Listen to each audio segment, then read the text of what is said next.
Hi guys, welcome back to my YouTube channel. Last time हमने छत्तीसगढ़ शिक्षक भर्ती 2023 के आरक्षण मामले में कुछ डाटा के माध्यम से समझाने का प्रयास किया था। वहाँ पर मैंने कोई भी स्टैंडिंग कमेंट नहीं दिया था कि किस प्रकार से आरक्षण को किस आधार पे आरक्षण रोस्टर का इस्तेमाल किया गया है, किस प्रकार की चीज़ें हैं, वो आपके लिए मैंने छोड़ दिया था कि आपको क्या लगता है बताइए करके। लेकिन आज की इस वीडियो में मैं वो सारे प्रश्न जो आपने उस वीडियो में किए थे, जितने कमेंट में, वो सारे इस पे डिस्कस करने वाले हैं। और आज हम इस वीडियो में ये भी डिस्कस करने वाले हैं कि आरक्षण मामले का जब सुनवाई हाई कोर्ट में होगा, जब सरकार अपने तरफ से डाटा हाई कोर्ट के सामने सबमिट करेगा, तो हाई कोर्ट का क्या डिसीजन उस पर आ सकता है, ये भी जानने का आज प्रयास करेंगे। और आज मैं इस पे भी अपना ओपिनियन देने वाला हूँ। जी हाँ, आज मैं अपना ओपिनियन इस पे पूरे मसले पे अपना ओपिनियन देने वाला हूँ कि क्या 50% आरक्षण पे आगे हाई कोर्ट पूरे प्रोसेस को लेके जाएगा, या फिर अभी वर्तमान में जिस प्रकार का आरक्षण रोस्टर है उसी आरक्षण रोस्टर के आधार पे केस आगे बढ़ेगा, प्रोसेस आगे बढ़ेगा। तो चलते हैं, देख लेते हैं पूरे मामले को। हमने एक पक्ष देख लिया था डाटा के माध्यम से, वहाँ पे हमको एक चीज़ तो समझ में आ गया था कि 50% या 58% वाला मामला यहाँ पे नहीं है। अब दूसरा देख लेते हैं, सुप्रीम कोर्ट में लगे अभी तक जितने भी आरक्षण के मामले हैं, उसमें सुप्रीम कोर्ट का किस प्रकार का निर्णय रहा है अभी तक। क्योंकि कोई भी हाई कोर्ट सुप्रीम कोर्ट के किसी निर्णय का ही अनुकरण करता है, वो अपने से अलग निर्णय बहुत कम देता है, उसके विपक्ष में निर्णय देना पसंद नहीं करता। तो यहाँ पर भी पुराने केसों को अनुकरण करेगा हमारा बिलासपुर हाई कोर्ट, ऐसी उम्मीद है। लगभग ये मान के चलिए 99% केसेस में तो ऐसा ही होता है। तो चलते हैं, देख लेते हैं। ये है हमारा आरक्षण case, Kameshwar Yadav versus state of Chhattisgarh. इससे पहले भी आपको पता है कि स्टेट ऑफ छत्तीसगढ़ में 58% आरक्षण पर माननीय हाई कोर्ट ने पहले ही स्टे लगा दिया था, जिसपे अभी भी मामला सुप्रीम कोर्ट में लंबित है, जिसमें अभी फिलहाल अंतरिम राहत दिया गया है। क्योंकि वहाँ पर जिस प्रकार का पक्ष रखा गया छत्तीसगढ़ सरकार की तरफ से, वहाँ ये कहा गया कि हमारे पास जनसंख्या की बहुत ज़्यादा कमी है, जिससे एडमिनिस्ट्रेशन प्रशासनिक चीज़ों को संभालना मुश्किल हो रहा है, तब कहीं जा कर के अंतरिम राहत दिया गया है। अब देख लेते हैं, पहले केस से स्टार्ट करते हैं। तो हम यहाँ पे कुछ चुने हुए केसों का ही बात करेंगे, सब पे डिटेल से बात नहीं करेंगे, केवल ऊपर ऊपर से जो फैक्ट है उस पर बात करेंगे, क्योंकि अगर डिटेल से किए तो बहुत लंबा वीडियो हो जाएगा। तो सबसे पहला जो केस था आरक्षण का, वो था Champakam versus state of Madras का। ये मामला था 1951 का। इस वक्त तक संविधान में आरक्षण जैसा कोई शब्द नहीं जुड़ा हुआ था। जी हाँ, संविधान में किसी भी प्रकार का कोई आरक्षण नहीं था। अब देखिए, हमारा पहला आरक्षण संबंधित केस था। यहाँ पे हुआ था कि पहली बार कुछ विशेष वर्ग को आरक्षण की सुविधा प्रदान किया गया था। किसके द्वारा? स्टेट ऑफ मद्रास के द्वारा। अब इसके वजह से इनके हितों का क्या हुआ? हनन हुआ। तो ये पहुंची सीधा सुप्रीम कोर्ट। सुप्रीम कोर्ट में जा करके इन्होंने कहा कि सर, मेरा फंडामेंटल राइट्स 15(a) का हनन हुआ है, और आर्टिकल 29(2) मुझे ये गारंटी देता है कि मेरा फंडामेंटल राइट कोई भी हनन नहीं करेगा, और यदि करता है तो आप मुझे प्रोटेक्ट करोगे। तो सुप्रीम कोर्ट ने कहा बात तो सही है। फिर मद्रास राज्य को अपना पक्ष रखने का मौका मिला, जैसा कि छत्तीसगढ़ राज्य को भी मिल रहा है। तब मद्रास राज्य ने कहा, सर, हमने किसी के फंडामेंटल राइट को वायलेंट नहीं किया है, हमने तो राज्य में निर्देशित नीति निर्देशक तत्व के आर्टिकल 46 के तहत हमने ये प्रावधान किया है। 46 कहता है कि राज्य में पिछड़े हुए लोगों के उत्थान के लिए कुछ विशेष कार्य सरकार कर सकती है। अब ये बात रखा गया स्टेट ऑफ मद्रास के द्वारा। अब इस पे काफ़ी लंबी बहस चलने के बाद फाइनली जो डिसीजन सुप्रीम कोर्ट ने दिया, उन्होंने कहा कि जो आप डीपीएससी बोल रहे हो, डीपीएसपी जो बोल रहे हो आप, ये सेकेंडरी है। सेकेंडरी है तो प्राइमरी कौन है? प्राइमरी है हमारा फंडामेंटल राइट। मतलब आपका 46 जो भी है, हमको उससे कोई लेना देना नहीं है। हम तो 15(1) की संरक्षण करेंगे। मतलब आप किसी को डिस्क्रिमिनेट नहीं कर सकते, भेदभाव नहीं कर सकते जाति, धर्म, लिंग, इन सब के आधार पे। मतलब आप आरक्षण नहीं ला सकते। और उस वक्त का जो तत्कालीन इन्होंने आरक्षण रोस्टर लगाया था, उसको माननीय सुप्रीम कोर्ट ने कर दिया निरस्त। अब ये बड़ा दिक्कत हो गया था स्टेटों के लिए कि हमको यार चीज़ों को आगे बढ़ाना भी है, जैसे जो पिछड़े लोग हैं उसको आगे बढ़ाना है, और सुप्रीम कोर्ट कह रहा है कि हम आरक्षण का प्रावधान नहीं कर सकते। तो पहला संविधान संशोधन किया गया 1951 में, और उसमें आर्टिकल 15(4) ऐड किया गया, और सारा मसला यहीं से चालू हुआ। फिर आर्टिकल 15(4) अब यहाँ से चालू हुआ आर्टिकल 15(1) और 15(4) की लड़ाई। और इस लड़ाई में कोई एक राज्य नहीं या एक पक्ष नहीं, काफ़ी सारे पक्ष सामने आए। उसमें से कुछ पक्ष को मैं यहाँ पे नाम रखूँगा। जैसे ये देखिए आप, एम नागराजन वर्सेस भारत संघ, अशोक कुमार वर्सेस भारत संघ, मुकेश कुमार वर्सेस उत्तराखंड राज्य, एम थॉमसन वर्सेस केरल राज्य, वसंत कुमार वर्सेस कर्नाटक राज्य, आर कोहिलो वर्सेस तमिलनाडु राज्य, वीरपाल सिंह वर्सेस भारत संघ राज्य, राजेंद्र वर्सेस भारत संघ राज्य, बालाजी वर्सेस मैसूर राज्य। बहुत ही इंपॉर्टेंट केस है, ये काफ़ी फेमस केस है। इस पे हम थोड़ा सा डिस्कशन करेंगे। पहले हम देख लेते हैं और कितने सारे केसेस हैं। इंदिरा साहनी वर्सेस भारत संघ, ये तो भाई आरक्षण मामले का गॉड फादर है। जब भी आरक्षण मामला हो, इंदिरा साहनी का नाम ना आए तो मतलब समझ लो जजों का पेट का चारा नहीं पचने वाला है ना। ये मतलब ये समझ लीजिए आरक्षण केस का ना सीधा सीधा ध्रुव तारा है। इसको देखे बिना कोई भी जजमेंट कोई भी जज नहीं देता है, कहीं ना कहीं पे ये मेंशन किया ही रहता है। तो इस पर भी चर्चा करेंगे हम। और फिर ये अभी आजकल बड़ा फेमस हो गया है, छत्तीसगढ़ का हर कोई जानता है, चेब्रूल लीला प्रसाद versus Andhra Pradesh case, Devadasan versus Bharat संघ केस, ये भी बड़ा फेमस केस था। और इसी प्रकार और भी केसेस है जिसको मैं यहाँ पे नहीं लिखा हूँ। जैसे आपका कुछ रिपोर्ट भी है, जैसे आपका काका रिपोर्ट है ना। और मंडल जजमेंट तो आप जानते हो, इंदिरा साहनी वाले केस को ही कहते हैं। तमिलनाडु राज्य वाला एक केस है, मराठा आरक्षण वाला केस है। ऐसे बहुत सारे केस है जिसको अभी मैं यहाँ पे नहीं रखूँ क्योंकि वीडियो बहुत ज़्यादा बड़ा हो जाता। अब चलते हैं बालाजी वाले केस में। स्टार्ट करते हैं बालाजी वाले केस से। बालाजी वाला जो केस था वो पूरा मामला था, ये 1962 में सुप्रीम कोर्ट में गया। इसमें जो मुख्य मामला था 75% आरक्षण को लेकर के था, बालाजी वर्सेस मैसूर राज्य केस।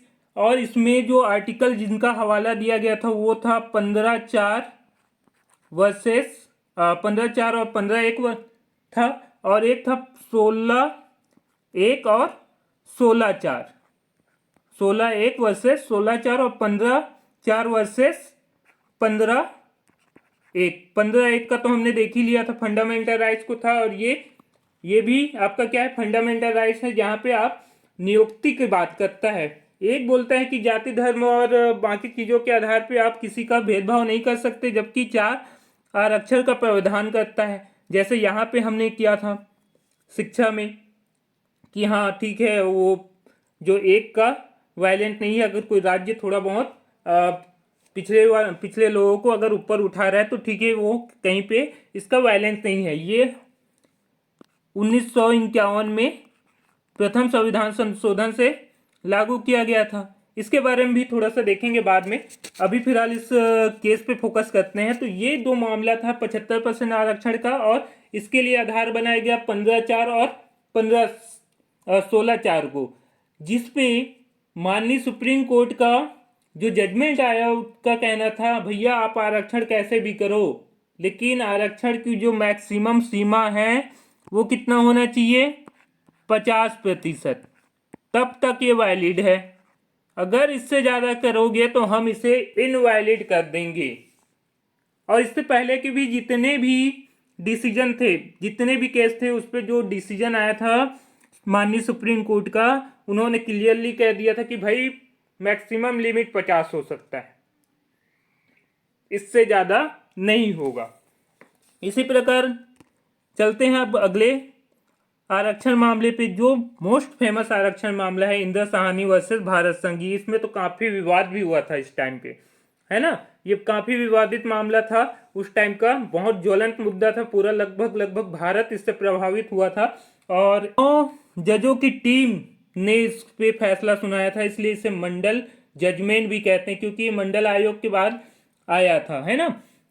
अब इसमें क्या हुआ था, इसमें भी वही मामला था, 1992 का मामला था ये, 1992 का मामला था। इस पे भी यही हुआ था कि 50% से अधिक आरक्षण वाला मामला था। तब 9 जजों की टीम ने सर्वसम्मति से फैसला सुनाया था कि 50% से अधिक आरक्षण किसी भी कीमत पे नहीं हो सकता, और यदि होगा तो केवल एक ही कंडीशन में। किस कंडीशन में, कि राज्य यह स्पष्ट करे कि जिनको वो आरक्षण दे रहे हैं यह सुनिश्चित हो जाए कि इस आरक्षण के दिए बिना उनका उत्थान नहीं होगा। मतलब विशेष स्थिति पे ही, अपवाद की स्थिति पे, विशेष स्थिति पे, जब यह सुनिश्चित हो जाए कि इसके बिना कोई दूसरा विकल्प नहीं बचा है, तब तक के लिए 50% आरक्षण ही लास्ट होगा, उससे अधिक का आरक्षण नहीं दिया जाएगा। एक भी छोटा सा भी विकल्प अगर है जिससे ये हो जाए कि 50% से ऊपर आरक्षण देना उचित नहीं है, तब तक की लिमिट क्या रहेगा, 50% रहने वाला है। ये कहा गया इंदिरा साहनी वर्सेस भारत संघ केस में। मतलब यहाँ पे इन्होंने स्पष्ट कर दिया कि आरक्षण की अधिकतम लिमिट क्या हो सकता है, 50%। विशेष स्थिति में इसको बढ़ाया जा सकता है, लेकिन उसके लिए विशेष स्थिति होना चाहिए, मतलब संकट की स्थिति होना चाहिए, और आपके पास कोई दूसरा विकल्प ना बचे तब की बात। ये पॉइंट आप ध्यान देंगे। अब चलते हैं अगला। इस पे हम तो पूरा मतलब हमारा वीडियो ही इस पे बेस रहने वाला है, तो इसको बाद में डिस्कस करेंगे। अब एक दूसरा है देवदासन वर्सेस भारत संघ। अब ये वाला केस यहाँ पे स्टडी करने की जरूरत क्यों है, क्योंकि कैरी फॉरवर्ड एक नियम आपने पढ़ा होगा, सुप्रीम कोर्ट हाई कोर्ट का जो अभी अभी 27 तारीख वाला फैसला, मतलब जो ऑर्डर आया है, उसका पहला पैरा में ही कैरी फॉरवर्ड लिखा हुआ है। तो ये कैरी फॉरवर्ड नियम क्या है ये पहले देखिए। देवदासन वर्सेस भारत संघ केस में जो था विवाद था वो कैरी फॉरवर्ड को लेकर के था। तो कैरी फॉरवर्ड मतलब क्या, बैकलॉग पद जो मान लीजिए अभी 2023 में 10 पदों में भर्ती आता है, और उसमें से किसी, जैसे मान लेते हैं एसटी का 2 पदों पे बस भर्ती होता है, 8 पद खाली बच जाते हैं। मतलब एसटी के लिए 10 पद आरक्षित किए गए थे, जिसमें से 2 पदों पे बस भर्ती हुआ, 8 खाली बच गए। फिर से नई वैकेंसी आया, और उसमें ये फिर से नए 10 पदों पे वैकेंसी आया, और ये 8 पद इसमें जाकर के ऐड हो जाएगा। ये होता है कैरी फॉरवर्ड। तो यहाँ पे ये जो देवदासन बनाम भारत संघ मामला जो था, एक बार ऐसा हुआ कि ये जो बैकलॉग पद मिला करके टोटल जो आरक्षण की का प्रतिशत है वो 50% से आगे बढ़ गया। 50% से आगे बढ़ गया, 50% को क्रॉस कर गया। मान लीजिए जैसे अभी 32% आरक्षण हमको पहले से मिल रहा है, 32% एसटी को और पहले से मिल रहा है, और पिछला जो बैकलॉग पद है उसको अगर अभी काउंट कर दे उसमें 19% की वृद्धि हो जा रही है, मतलब 51% हो गया। तो इस तरह से 50 से अधिक हो गया। तब यहाँ पे देवदासन गए सुप्रीम कोर्ट में। उन्होंने कहा भाई कि आपने पहले ही कहा है कि आरक्षण की लिमिट मैक्सिमम 50 हो सकता है, यहाँ तो 51 हो गया। तब वहाँ पे सुप्रीम कोर्ट ने निर्णय दिया कि नहीं नहीं, ये कैरी फॉरवर्ड नियम ठीक नहीं है, इसको रद्द किया जाए। और यहाँ पर कैरी फॉरवर्ड नियम को माननीय सुप्रीम कोर्ट ने 1964 में रद्द कर दिया। किसमें? 1964 में। 1964 में माननीय सुप्रीम कोर्ट द्वारा इसको रद्द कर दिया गया। किसको? कैरी फॉरवर्ड नियम को। फिर तो अभी कैसे कैरी फॉरवर्ड नियम के आधार पे मतलब बैकलॉग पदों को आगे बढ़ाया जा रहा है? अब ये एक सवाल आपके दिमाग में आ रहा होगा। तो इसके लिए आपको जाना पड़ेगा 81वें अमेंडमेंट की ओर, मतलब संविधान के 81वें 81st संशोधन की ओर। ये किया गया 2000 वर्ष 2000 में। और इसमें किसमें किया गया? आर्टिकल 16 में, आर्टिकल 16(4) में एक पैरा और जोड़ा गया, 16(4)(b) है ना, 16(4)(b)। और ये कहा गया कि भाई देखिए, जो हमारा बैकलॉग पद का आरक्षण है उसे नए पद के साथ नहीं गिना जाएगा। मतलब आप इसे अलग रखिए, ये अलग है, और ये 50 से भी अधिक प्रतिशत में हो सकता है। जैसे अभी व्याख्याता का आया हुआ है उसमें देखिए आप 90% या फिर उससे ऊपर का ही आरक्षण आपको दिखेगा, है ना, बैकलॉग पदों पे। तो वो वैलिड है, उसमें कोई भी दिक्कत नहीं है, क्योंकि ये संविधान के 81वें संशोधन द्वारा लाया गया। और किस अनुच्छेद में डाला गया है? अनुच्छेद 16(4)(b) में डाला गया है। तो यहाँ पे कोई बैकलॉग पद के लिए कोई दिक्कत नहीं आने वाला। अब चलते हैं मेन केस की ओर, चेब्रोलू लीला प्रसाद वाले में। चेब्रोलू लीला प्रसाद वर्सेस आंध्र प्रदेश केस को समझने से पहले हमको अनुच्छेद 15(1), 15(4), 16(1), 16(4) को समझने की आवश्यकता है।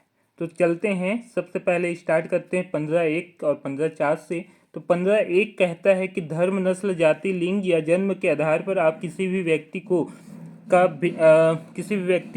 को भेदभाव नहीं कर सकते, मतलब किसी भी व्यक्ति को आप डिस्क्रिमिनेट नहीं कर सकते। इसी प्रकार जैसे मैंने बताया था कि 1951 में पहले अमेंडमेंट में इसको जोड़ा गया। किसको?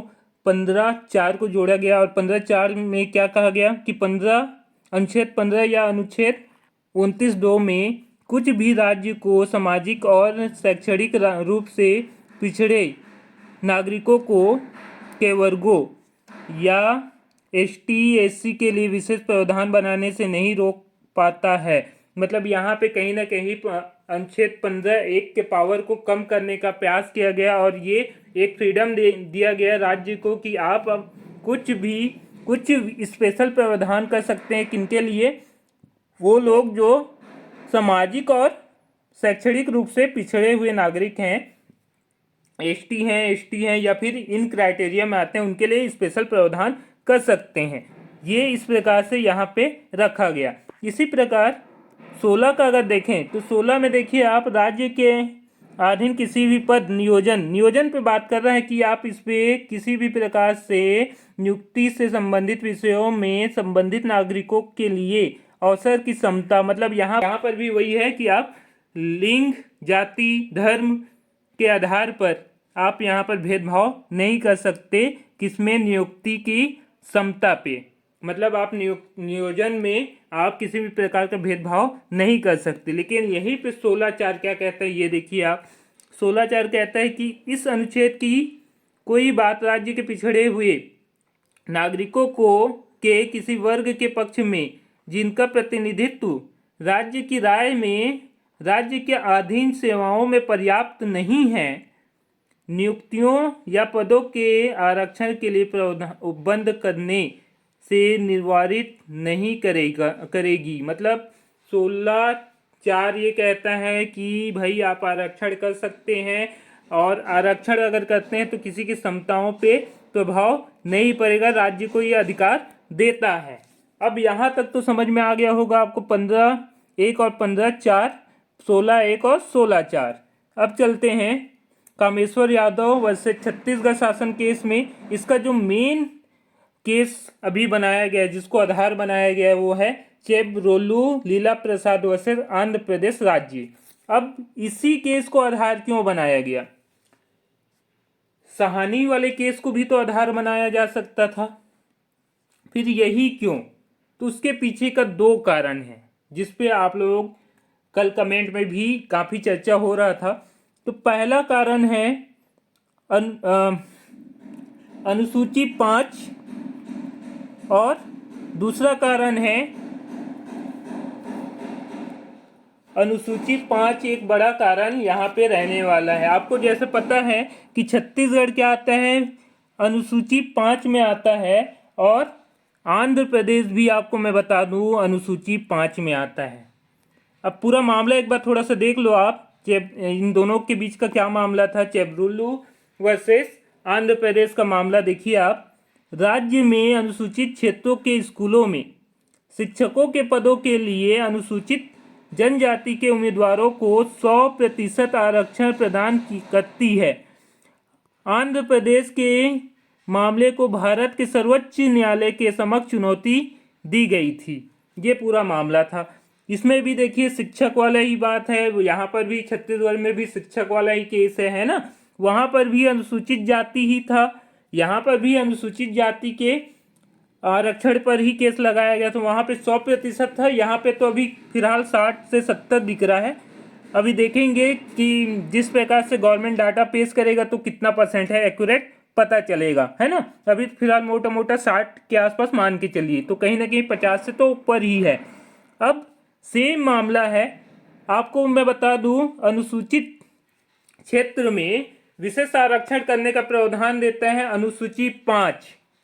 अनुसूची 5 अनुसूचित क्षेत्र में विशेष मतलब आरक्षण नहीं, विशेष प्रबंध करने का अधिकार देता है इन लोगों के हितों के लिए, जो वहाँ के पिछड़े लोग हैं उनके हितों के लिए विशेष प्रावधान करने का अधिकार देता है। किसको? राज्यपाल को। तो इस मुद्दे पर भी ये दोनों स्टेट क्या है, समान है। सारे मुद्दे, जो यहाँ का मुद्दा है और जो वहाँ का मुद्दा है, दोनों समान है। यहाँ पर भी स्थानीय आरक्षण का मुद्दा है, तो वहाँ पर भी स्थानीय आरक्षण का मुद्दा था। वहाँ पर भी अनुसूची 5 ही लागू हो रहा था, यहाँ पर भी अनुसूची 5 ही लागू हो रहा है। मतलब छत्तीसगढ़ भी अनुसूची 5 में आता है और स्टेट ऑफ AP भी अनुसूची 5 में आता है। तो यहाँ पे सारे चीज पूरी तरह से केस सिमिलर है, किसी भी तरह से ये अलग नहीं है वो अलग नहीं है, दोनों ही एक ही तरह से है। स्थायी आरक्षण का मुद्दा वहाँ पर भी था, यहाँ पर भी है। अनुसूची 5 में छत्तीसगढ़ भी आता है, अनुसूची 5 में स्टेट ऑफ AP भी आता है ना, आंध्र प्रदेश भी आता है। अब चलते हैं इस पे जो समस्याएं उत्पन्न था, जिसपे सुप्रीम कोर्ट ने टिप्पणी किया, उसके ऊपर चलते हैं। तो सबसे पहले इस पे 4 बिंदुओं पे माननीय सुप्रीम कोर्ट का फोकस था, 4 बिंदुओं पे, पहला, दूसरा, तीसरा और चौथा। इसमें से मुख्य रूप से हमको 3 बिंदुओं पे को ध्यान से देखने की आवश्यकता है। जैसे यहाँ पे देखो, यहाँ पे जैसा आप लोग बोल रहे थे कि अनुसूची 5 छत्तीसगढ़ अनुसूची 5 में आता है, भाई स्टेट ऑफ AP भी अनुसूची 5 में आता है। यहाँ देखिए, भारत के संविधान की अनुसूची 5 के पैराग्राफ 5(1) का दायरा क्या है, यहाँ पे स्पष्ट करने की बात हो रही है कि 5(1) का दायरा क्या है। इस पे चर्चा हुआ वहाँ पे, इस पूरे प्रक्रिया के दौरान, इस पूरे केस के दौरान। और दूसरा, इसके अंदर 4 बिंदुओं पे चर्चा किया गया। एक तो पहला बिंदु ये है कि क्या यह प्रावधान राज्यपाल को नए कानून बनाने का अधिकार देता है, क्योंकि अगर अनुसूची 5 में देखें तो राज्यपाल को कुछ विशेष शक्तियां प्रदान हैं। तो क्या उन शक्तियां, वो इतनी प्रबल शक्तियां हैं कि वो नए कानून बनाने का अधिकार देता है? इसके बारे में पहला बिंदु बोल रहा है। दूसरा बिंदु था जो इसमें चर्चा का विषय बना, वो था क्या शक्ति अधीनस्थ विधान तक विस्तृत है। फिर तीसरा बिंदु था इसका मुख्य रूप से, क्या उसमें प्रदत्त शक्ति का प्रयोग भाग 3 के तहत गारंटीकृत मौलिक अधिकारों को खत्म कर सकता है। ये महत्वपूर्ण है, ये बहुत महत्वपूर्ण है, इसको ध्यान से देखिएगा आप। क्या ऐसी शक्तियों का प्रयोग अनुच्छेद 371D के तहत राष्ट्रपति द्वारा शक्ति के किसी भी समानांतर प्रयोग को खत्म कर देता है? समानांतर प्रयोग मतलब वहां पर भी वही है, 15(1) और 15(16)(1) की बात कर रहा है ना। और दूसरा मतलब अगर केंद्र में कुछ अलग है और राज्य में कुछ अलग है तब की बात कर रहा है ना। दूसरा जो महत्वपूर्ण चीज था वो ये था कि क्या संविधान के तहत 100% आरक्षण अनुमति है क्या? संविधान में इस प्रकार का कोई प्रोविजन है क्या? थर्ड था, क्या अधिसूचना केवल अनुच्छेद 16(1) के तहत वर्गीकरण पर विचार करती है, ना कि अनुच्छेद 16(4) के तहत आरक्षण पर? ये 3-4 मुद्दे थे। चौथा मुद्दा तो अभिकरण हमारे लिए है ही नहीं, क्योंकि उनके लिए स्पेशल था वो, हमारे लिए चौथा मुद्दा इंपॉर्टेंट नहीं है। हमारे वाले केस में ये लागू नहीं हो रहा है, क्योंकि उस वक्त जो कट ऑफ निकाला गया था उसके बारे में वो मुद्दा था।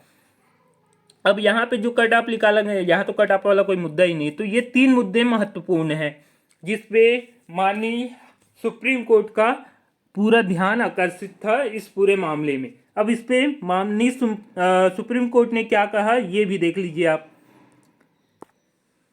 तो पहले मुद्दे पे, पहले आर्टिकल पे देखिए सुप्रीम कोर्ट ने क्या कहा। संविधान की 5वीं अनुसूची पैरा 5(1) के तहत शक्तियों का प्रयोग करते हुए राज्यपाल संसद या राज्य विधानसभा के किसी विशेष अधिनियम से संबंधित शक्तियों का प्रयोग कर सकते हैं। यहाँ तक तो ठीक है, राज्यपाल कर सकते हैं भाई।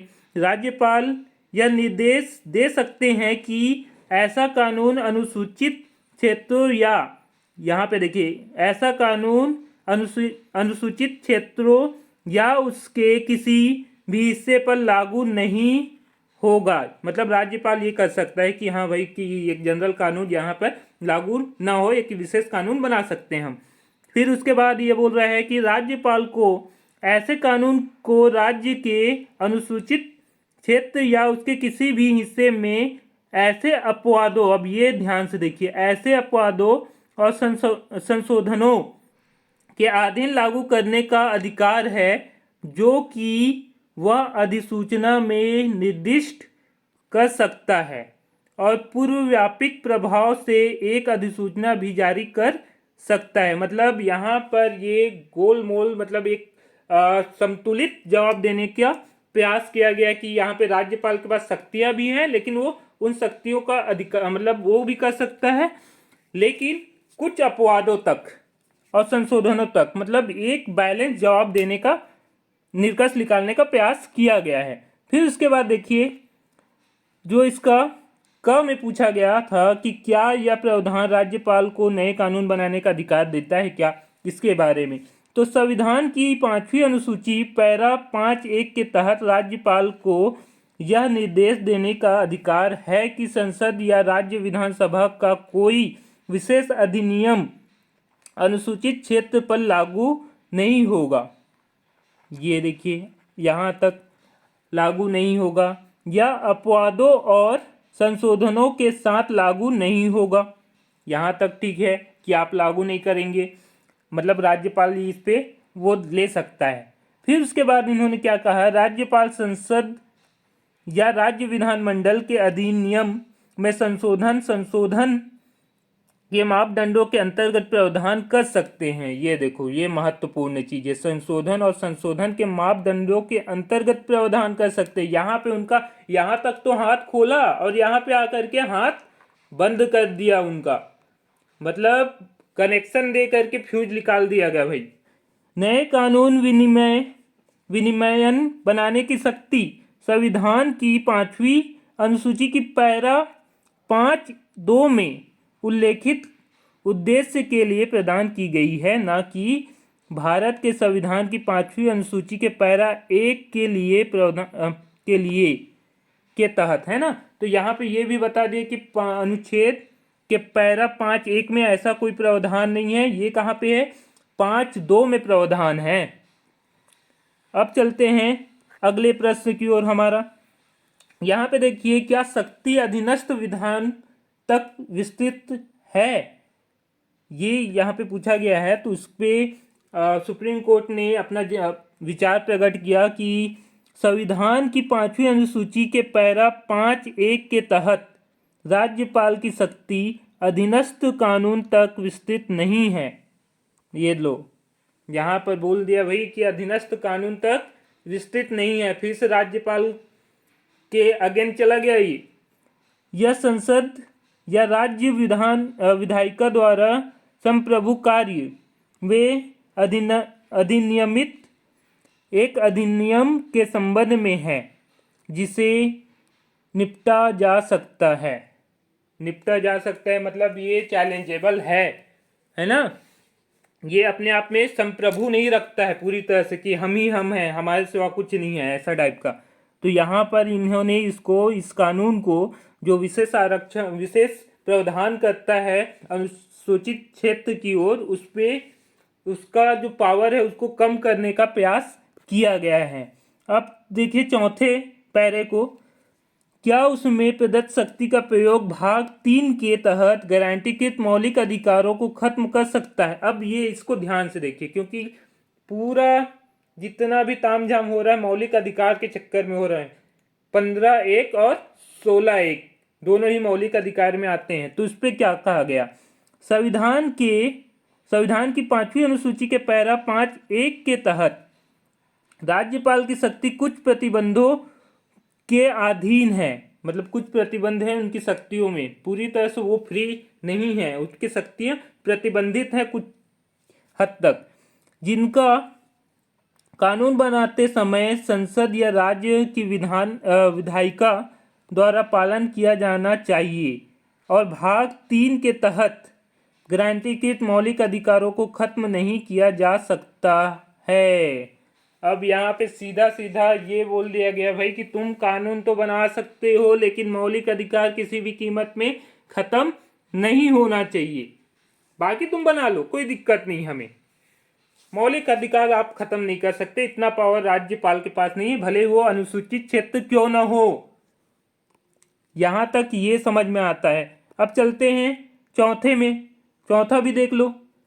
क्या ऐसी शक्ति का प्रयोग अनुच्छेद 371D के तहत राष्ट्रपति द्वारा शक्तियों के किसी भी समानांतर प्रयोग को खत्म कर देता है। राज्यपाल की शक्ति की बात कर रहा है कि राज्यपति की जो शक्तियां हैं उसके जो समानांतर, जैसे एक ही मुद्दे पे अगर कोई 2 अलग अलग नियम बना रहा है, राज्य अलग केंद्र अलग, तो क्या राज्यपाल का ही जो बनाया हुआ नियम है वो अनुसूचित क्षेत्र में लागू होगा इस पे। अब इस पे किस प्रकार से इस पे वो किया गया है देखते हैं। तो संविधान की 5वीं अनुसूची के पैरा 5(1) के तहत शक्ति का प्रयोग करते हुए राज्यपाल अनुच्छेद 371D के तहत शक्तियों के प्रयोग में राष्ट्रपति द्वारा जारी अधिसूचना को रद्द नहीं कर सकता। मतलब मतलब केंद्र ने जो नियम बनाया उसको आप हटा नहीं सकते, ये कहना चाह रहा है। राज्यपाल नहीं हटा सकता भाई, भले ही वो अनुसूचित क्षेत्र क्यों न हो। अनुच्छेद 371D के तहत जारी ऐसे आदेश के साथ शक्ति का प्रयोग समानांतर होना चाहिए, एक दूसरे के विरोध में ना हो। यहाँ पे एक का प्रयोग विरोध में ना हो, ऐसा ही कुछ लिखा हुआ था जो टाइप नहीं हो पाया है शायद। चलिए फिर चलते हैं दूसरे में। तो दूसरा जो महत्वपूर्ण बिंदु था उस पर आप बात कर लेते हैं। दूसरा जो महत्वपूर्ण बिंदु था 100% आरक्षण की। क्या संविधान के तहत 100% आरक्षण की अनुमति है? तब यहाँ पे क्या कहा गया ये ध्यान से देखिए। 100% आरक्षण प्रदान करना संविधान के तहत स्वीकार्य नहीं है। आरक्षण की बाहरी सीमा 50% है। ये लो भाई, यहाँ पर भी अनुसूचित क्षेत्र की ही बात हो रही है और यहाँ पर स्टेटमेंट में ये बोल रहे हैं कि आरक्षण की बाहरी सीमा 50% है, जैसे कि इंदिरा साहनी में निर्दिष्ट है। तो वहां पे अलग है, तो यहाँ पे अलग, मतलब वहां पे 50 कर दिया है, तो यहाँ पे कैसे अलग हो सकता है। और आगे देख लीजिए, थर्ड पैरा को भी देख लीजिए, ये भी थोड़ा देखने लायक है। क्या अधिसूचना केवल अनुच्छेद 16(1) के तहत वर्गीकरण पर विचार करती है, न कि अनुच्छेद 16(4) के तहत आरक्षण पर। यह भी एक विचारणीय विषय था। क्या हम केवल 16(1) को ही आधार मानेंगे, 16(4) को नहीं मानेंगे क्या?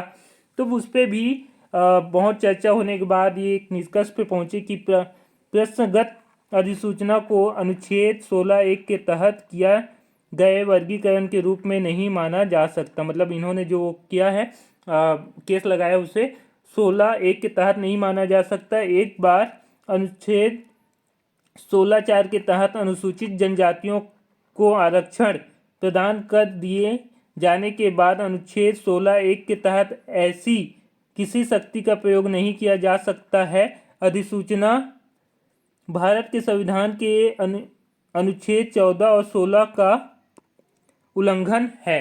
मतलब ये जो पूरा अधिसूचना निकाला गया था, जो पूरा नोटिफिकेशन उनके द्वारा निकाला गया था, किनके द्वारा, विभाग के द्वारा, वो किसका उल्लंघन है? 4 का और अनुच्छेद 14 का और अनुच्छेद 16(4) का उल्लंघन है, ऐसा यहाँ पे बताया गया है। अब चलते हैं फाइनली जो इस केस पे निर्णय आया था उस पे बात करते हैं। तो इस केस पे जो निर्णय था वो गया, उस निर्णय पे कहा गया था कि इंदिरा साहनी मामले में निर्धारित कानून के अनुसार दिया गया था। मतलब ये जो निर्णय दिया गया था इंदिरा साहनी मामले में निर्धारित कानून के अनुसार दिया गया। मतलब 50% आरक्षण से अधिक आरक्षण किसी भी कीमत पे नहीं दिया गया। मतलब वो जो 100% आरक्षण था उसको रद्द कर दिया गया। अब बड़ा सवाल हमारे वाले केस में क्या होगा। हमारा वाला जो केस चल रहा है, Kameshwar Yadav versus state of Chhattisgarh, इसमें क्या होगा। तो मैंने सारे फैक्ट यहाँ पे रख दिया है। अब इन फैक्टों को अगर हम ध्यान से अगर देखें तो हम दो चीज़ें, पहले एक चीज़ है कि कोई भी हाई कोर्ट सुप्रीम कोर्ट के किसी भी निर्णय को अमान्य नहीं करता है, उसी के अनुरूप ही अपना निर्णय देता है। आप अगर किसी वकील के यहाँ भी जाओगे ना, कोई हाई कोर्ट या सुप्रीम कोर्ट का वकील, तो उनके चैम्बर में जाओगे तो बहुत सारी लॉ की बुकें दिखेगा आपको, जिसमें हर एक बुक के ऊपर में लिखा है तो 2003, 2004, 2005। तो अलग अलग लॉ बनता है क्या? नहीं, वो सारे सुप्रीम कोर्ट द्वारा किसी न किसी हाईलाइट मामले पे दिया हुआ डिसीजन होता है, जो उस विशेष वर्ष में दिया जाता है। उसी को आधार मान करके हाई कोर्ट और अन्य कोर्ट अपना फैसला सुनाता है। तो यहाँ पर भी देखिए, जिस केस को मेंशन किया है हाई कोर्ट ने, उसमें माननीय सुप्रीम कोर्ट ने पहले ही डिसीजन दे दिया है कि 50% आरक्षण से अधिक नहीं हो सकता। और वहाँ पर भी सेम कंडीशन है जैसा यहाँ है, वो भी 5वीं अनुसूची में आता है। आंध्र प्रदेश भी 5वीं अनुसूची में आता है, ये भी 5वीं अनुसूची में आता है। वो भी विशेष, मतलब अनुसूचित क्षेत्र के लिए था। ये भी जो अभी गया है आरक्षण के लिए मुद्दा जो गया हुआ है, बस्तर और सरगुजा संभागों भी कहीं न कहीं स्थानीय आरक्षण को लेकर के ही गया है। मतलब अनुसूचित क्षेत्र का मुद्दा है। मतलब मुद्दा दोनों जहाँ सेम है, विभाग भी दोनों जहाँ लगभग सेम है। वहाँ पर भी मामला था टीचर का, यहाँ पर भी मामला है टीचर का। तो मुझे लगता है, मेरा व्यक्तिगत मानना ये है कि लगभग अगर सारे पक्षों को हम देखें, अगर इसमें जो जिस प्रकार से हमने बैकलॉग पदों की अगर बात किया, वही अगर बैकलॉग पद रहता है 2000, 2500, 3000 तक रहता है बैकलॉग पद, तो निश्चित रूप से ये जो आरक्षण मामला है इसका 99% चांसेस है कि फैसला कामेश्वर यादव के पक्ष में जाएगा, कामेश्वर यादव के पक्ष में जाएगा, क्योंकि आरक्षण कभी भी 50% से अधिक नहीं हो सकता। तो मेरा नॉलेज और मेरा एनालिसिस यही कहता है कि कामेश्वर यादव के पक्ष में लगभग 90% चांसेस है, 99% चांसेस है कि ये केस उनके पक्ष में जाएगा। और निश्चित रूप से ओबीसी, एससी और जनरल को के पदों में वृद्धि देखने को आपको मिलेगा। तो आई होप आपको पूरा चीज़ें समझ में आया होगा। और आपके जितने भी कमेंट थे कि अनुसूची 5 है या फिर जो क्षेत्रीय स्थानीय आरक्षण दिया गया, बिल्कुल भाई मेरे को भी लगता है, मुझे भी ये समझ में आया था कि स्थानीय आरक्षण दिया गया है, लेकिन मैं चाहता था पिछले वाले वीडियो में कि आप बताएं कि आपको क्या लगता है। और आज मैंने अपना स्टैंडिंग कमेंट मतलब अपना ओपिनियन यहाँ पे दे दिया है कि मुझे क्या लगता है पूरे मामले को समझने के बाद। अब देखना यह है कि सरकार किस प्रकार का डाटा कल हाई कोर्ट में प्रस्तुत करता है। आई होप ये पूरा वीडियो आपको समझ में आया होगा। Thank you.